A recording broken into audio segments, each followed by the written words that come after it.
นทร์เป็นสีแดง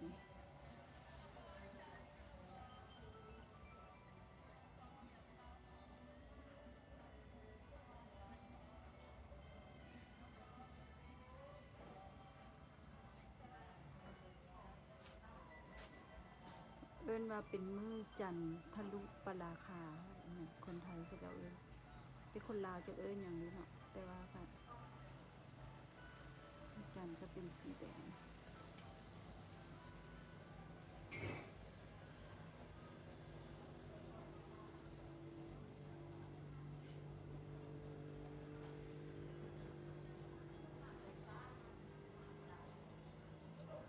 เข้าใกล้ลายแล้วมันม้วน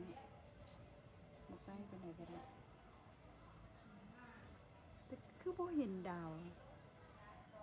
ลองเบิ่งท้องฟ้าบนอื่นเด้อมื้อนี้ผัดบ่มีดาวอีกบ่มีดาวจักดวงเลยมั้ยท้องฟ้าแบบมีแต่จันทร์สีแดงดวงเดียว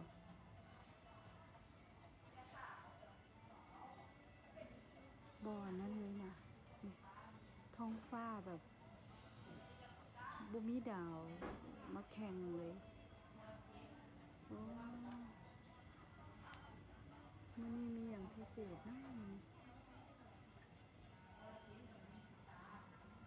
บ่เห็นดาวจักดวงเลยเด้อเบิ่งท้องฟ้า